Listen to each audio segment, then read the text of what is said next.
নমস্কাৰ মোৰ অন্যটা ভিডিঅ'ৰ মাজলৈ আপোনালোকক পুনৰবাৰ স্বাগতম জনাইছো বাস্তুশাস্ত্ৰ অনুসৰি যদি ঘৰত কেইটামান মূৰ্তি ৰাখে তেনেহলে আপোনাৰ ভাগ্যৰ দুৱাৰ খুল খাব জানো হকচোন ঘৰতনো কি মূৰ্তি ৰাখিব লাগে ভাৰতৰ প্ৰায় সংখ্যক লোকৰ ঘৰত বহু প্ৰকাৰৰ মূৰ্তি থাকে যাৰ ভিতৰত কিছুমান বাস্তুশাস্ত্ৰ সন্মত আৰু আন কিছুমান বাস্তুশাস্ত্ৰ অসন্মত গতিকে আজিয়ে বাস্তুশাস্ত্ৰ অনুসৰি এই 10 প্ৰকাৰৰ মূৰ্তি ঘৰত ৰাখি আপোনাৰ ভাগ্য জিলিকাই উঠোৱাৰ লগতে মুকলি কৰক সফলতাৰ দুৱাৰ গতিকে জানো হকচোন সেইকেইটা মূৰ্তিনো কি হাতীৰ মূৰ্তি আপুনি ঘৰত এটা হাতীৰ মূৰ্তি ৰাখিব পাৰে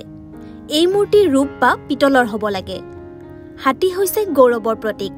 শুৱনি কোঠাত পিতলৰ হাতীৰ মূৰ্তি এটা ৰাখিলে স্বামী আৰু পত্নীৰ মাজত মতভেদ নাইকিয়া হয়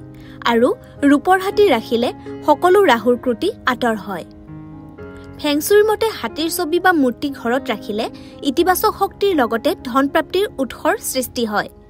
ইয়াৰ ফলত সম্পদ সমৃদ্ধি আৰু ঐশ্বৰ্য বৃদ্ধি পায় ঘোঁৰাৰ মূৰ্তি ফেংচুইৰ মতে ঘোঁৰাৰ মূৰ্তি ৰাখিলে জীৱনৰ প্ৰতিটো ক্ষেত্ৰত প্ৰগতি বৃদ্ধি কৰে দৌৰি থকা ঘোঁৰা হৈছে গতি সফলতা আৰু শক্তিৰ প্ৰতীক ইয়াৰ দ্বাৰা জীৱনত সফলতা লাভ কৰিব পাৰি ঘোঁৰাৰ মূৰ্তি থকাটোৱে সুখ আৰু সমৃদ্ধি বৃদ্ধি কৰে যদি চাকৰি আৰু ব্যৱসায়ত কোনো সমস্যা আছে ঘোঁৰাৰ মূৰ্তি এটা ৰাখিব পাৰে যদি আপুনি ঘোঁৰাৰ মূৰ্তি আপোনাৰ ব্যৱসায়িক প্ৰতিষ্ঠানত ৰাখে তেন্তে আপুনি সফলতা লাভ কৰিব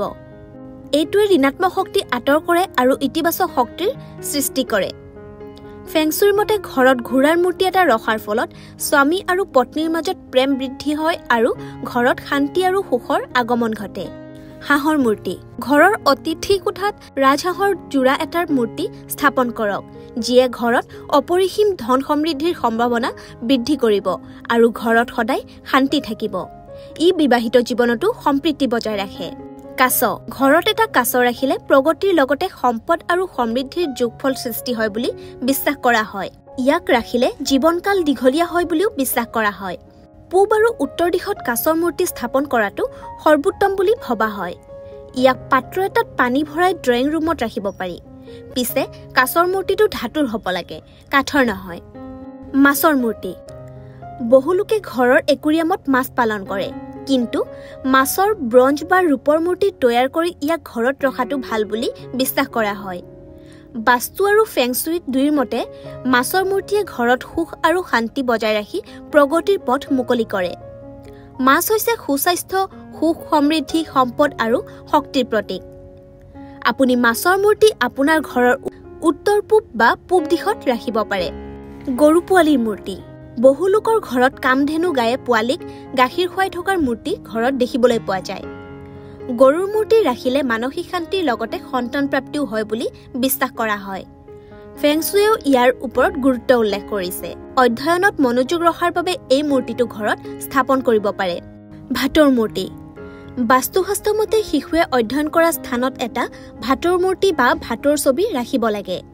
ঘৰত ভাটৌ পোহাৰ সলনি ভাটৌৰ ছবি বা মূৰ্তি ৰখাটোহে বেছি লাভজনক হয় বাস্তুশাস্ত্ৰৰ মতে উত্তৰ দিশত ভাটৌৰ ছবি লগোৱাৰ ফলত শিশুসকলৰ অধ্যয়নৰ প্ৰতি আগ্ৰহ আৰু লগতে স্মৃতিশক্তিও বৃদ্ধি হয় ভাটৌ হৈছে প্ৰেম অনুগত্য দীৰ্ঘজীৱন আৰু সৌভাগ্যৰ প্ৰতীক যদি আপুনি অসুস্থ হতাশাগ্ৰস্ত দৰিদ্ৰতা আৰু ঘৰত সুখৰ অভাৱ অনুভৱ কৰে ঘৰত ভাটৌৰ ছবি বা মূৰ্তি স্থাপন কৰক আশা কৰো ভিডিঅ'টো চাই ভাল পালে যদি ভিডিঅ'টো চাই ভাল পালে তেনেহলে লাইক কমেন্ট শেয়াৰ আৰু চেনেলটো সাবস্ক্ৰাইব কৰিবলৈ কিন্তু নাপাহৰিব